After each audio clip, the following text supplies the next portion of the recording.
केला बेचने वाली चुड़ैल।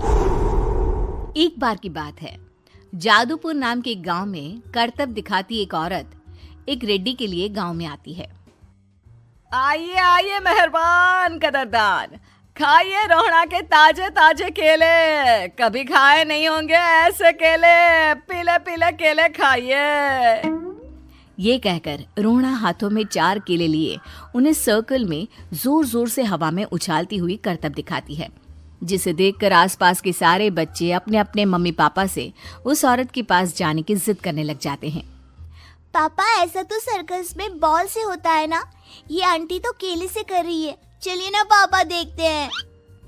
रोहड़ा एक पतली सी तार पर चलती हुई केलों से करतब दिखाती है।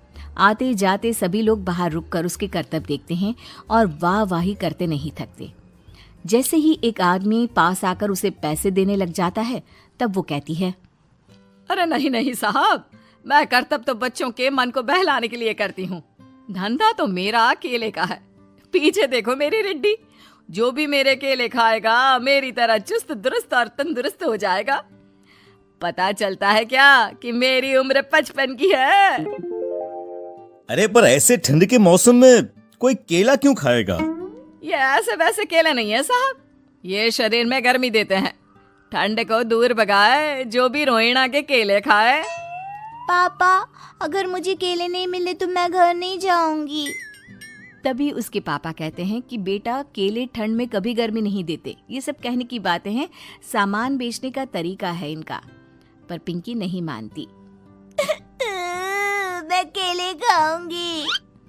पिंकी की जिद के आगे नत्थू हार जाता है और उसे केले खरीद कर दे देता है। पिंकी खुश होकर केले घर ले आकर खाती है। अब मैं भी करतब करूंगी, कितना मजा आएगा। जादुई केले। पिंकी पहला केला खत्म भी नहीं करती कि वो बेहोश हो जाती है।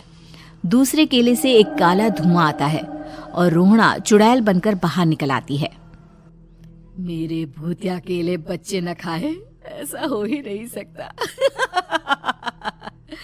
जादूपुर वालों, कब तक बचोगे? आ गई हूं मैं रोहड़ा, जिसका कोई नहीं कर सकता सामना। रोहड़ा पिंकी को गोद में उठाकर काले धुएं में कहीं गायब हो जाती है। शाम के वक्त नत्थू घर लौटता है और पिंकी को घर में ना पाकर उसकी माँ से कहता है, माँ पिंकी कहाँ है? अरे बेटा, उसे तो तू सुबह करतब दिखाने ले गया था ना, फिर कहाँ वापस आए तुम दोनों? मुझे लगा तू उसे अपने साथ मंडी ले गया होगा। हे भगवान, मेरी बच्ची कहाँ गई? मैं उसे घर ही तो छोड़कर गया था माँ। नत्थू गांव के घर कोने में अपनी बेटी को ढूंढता है, पर उसे वो कहीं नहीं मिलती। परेशान होकर आके रो रो कर नत्थू हिम्मत हार कर घर लौट आता है। अगली सुबह रोहड़ा फिर से करतब दिखाने आती है और इस बार पिंकी की तरह रोनी केले खरीद लेता है। 50 रुपए दिए थे पापा ने, सारे पैसों की मैंने केले खरीद लिए हैं। अब मैं भी आंटी की तरह ही करतबबाज बन जाऊंगा। यही सोचते हुए रोनी केले खाता है और पहला अकेला केला आधा खत्म भी नहीं करता कि चुड़ैल उसके सामने आ जाती है। मेरे साथ चलने का समय आ गया है रोनी। ये तो बस शुरुआत है।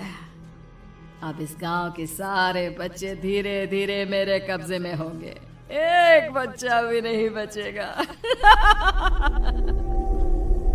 ये कहकर रोना रोनी को गोद में लेकर काले धुएं में अदृश्य हो जाती है। इसके बाद हर रोज गांव में से कोई ना कोई बच्चा गायब होता, पर ऐसा क्यों हो रहा है किसी को भी समझ में नहीं आ पा रहा था। रोज की तरह अपनी बेटी पिंकी की तलाश में नत्थू गांव के एक तालाब के पास बैठा रो रहा था। कहाँ गई मेरी पिंकी? शकुंतला के जाने के बाद एक वही तो मेरा सहारा थी। अरे उसकी आत्मा कोस रही होगी मुझे कि मैं अपनी बच्ची को संभाल भी नहीं पाया। नत्थू ये कहता हुआ रो ही रहा था कि तभी तालाब में से उसे शकुंतला की आवाज सुनाई देती है। कहाँ थी तुम शकुंतला? हमारी बच्ची और सारे गायब हुए बच्चे रोहड़ा के कब्जे में हैं। वो बच्चों को जो केले देती है उससे बच्चे बेहोश हो जाते हैं और उसके कब्जे में आ जाते हैं और वो उन्हें ले जाकर काली दुनिया में ले जाती है। पर वो ऐसा क्यों कर रही है?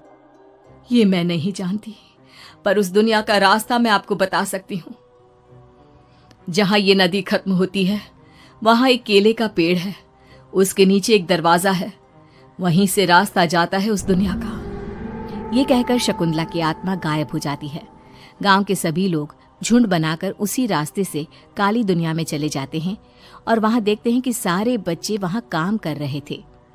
पापा मुझे ले चलो यहाँ से। पापा पापा। सभी बच्चे अपने मम्मी पापा से लिपट जाते हैं। तो तुम लोग यहाँ तक आ गए? क्यों हमारे बच्चों को पकड़ लिया तूने? तुझे शिकार ही बनाना है तो ले, हम सब आ गए हैं, हमें खा ले। नहीं, मुझे बच्चे चाहिए, मेरे बच्चे के बदले तुम लोगों के बच्चे। क्या मतलब? मैं इसी गांव में रहने वाली एक औरत थी। केले की चोरी के इल्जाम में मेरे बेटे को गांव वालों ने इतना मारा कि वो मर गया। उसी दिन मैंने ठान लिया कि गांव वालों का भी वही हाल करूंगी।